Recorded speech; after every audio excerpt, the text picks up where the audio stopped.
Welcome to my vlog.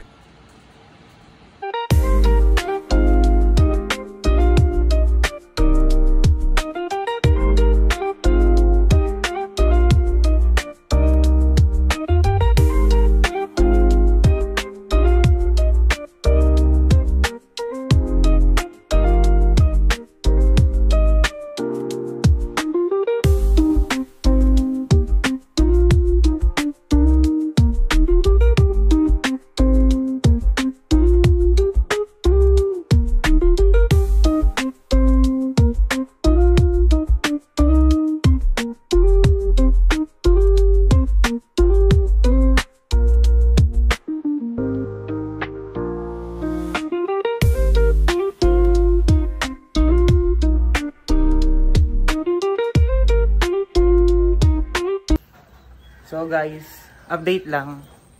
Wala palang pasok. Pero ang sipag ko dahil pumasok pa ako. At walang tao dito kahit isa. Kundi si Kuya Guide lang. Hanep. Dahil first day walang pasok. So mag-o-orientation ako mag-isa ngayon.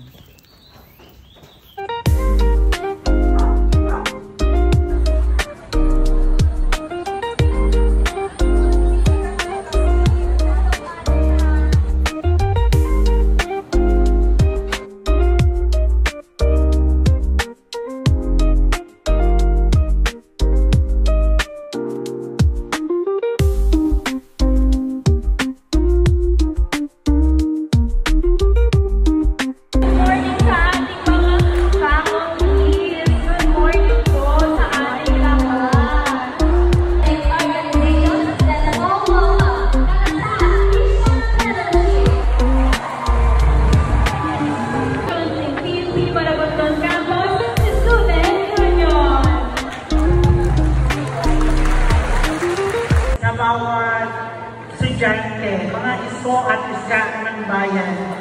Magandang umaga po sa ating mga kapwa designees, sa ating mga faculty na narito. Palakpakan po natin at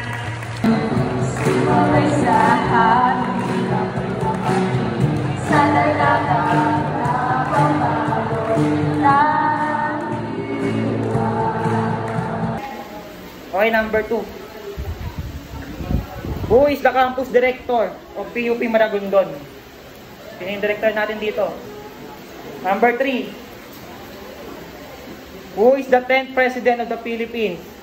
Who declared martial law in 1972? Naging presidente siya mula 1965 hanggang 1986. So number 4. The first woman president of the Philippines who rose to power after the 1986 People Power EDSA Revolution. By number 5, ito na, he was ousted or impeached in 2001 through the second EDSA Revolution, also known as EDSA DOS.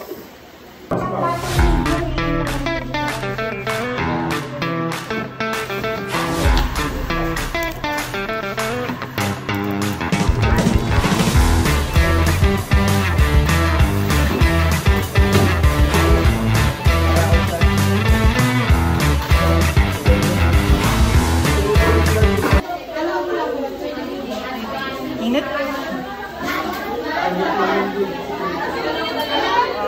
Okay na? Okay na kayo dyan? Okay, number 1. Okay na lahat? Number 1. Sino pa wala? Okay na. Number 1. Who is the 13th and current president of the Polytechnic University of the Philippines? Sino yung president ng PUP sa Santa Mesa? So, kailangan full name. Dapat kilala niyo to. So, may suffix dapat. Ano yung profession niya? Kung engineer ba? Tapos, first name, kahit wala nang middle initial. First name saka surname. Ito, kilala niyo na to. Who is the 10th president of the Philippines who declared martial law in 1972? Siya ay naging presidente mula 1965 to 1986. 21 years. So, kailangan full name din ha. Number 2, avoid people who suck your energy. Ayan. Ayan. Kaya avoid usang energy. Sila ang tinatawag na mga energy vampire. Pangaya, tama. Negative people, negative vibes. Galing. Tama. People mo sa pure energy. So, nadidrain ka, mauubos ka eh. Inuubos ka nila. So, halimbawa dyan, yung ano pa, yung mga kaibigan mo, mga tao na kilala mo dati, na ang tingin sa'yo, ay yung dating ikaw pa rin. Nagigets nyo? Yan. Kasi nga, environment is more powerful than willpower. Sabi kaya ko sa inyo, layuan nyo na yung mga ganong tao.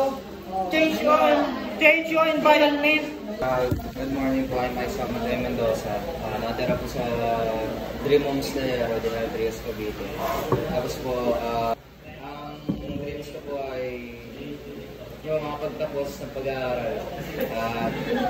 Matapos po ang EC ng meron pong board asa po. Tapos yung expectation ko naman po sa subject na ito sir, yung maging interesting sir, kasi yun nga, parang kasi history po. So, I'm dati kami HTV na po, you can call me Gabi na lang. And from galing tabi Maragdan, Gabi na lang po. Kawag tama, work is late. Status po, I'm broken hearted kay single. Okay lang yan. Ano po, ano po yung sinabi?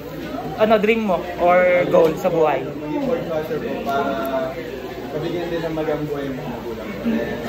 Expectation Po, maging masaya lang po yung klase and interesting. So next. I'm Ninoy Arsenal po. I'm originally from Cebu po, pero dito lang po kami sa Ternate. Lapit lang. Ang years ko po, Green. I wanted to pass the board exam and then luckily, nagkaroon ng opportunity, I wanted to be a lawyer someday. And yun, mag-apply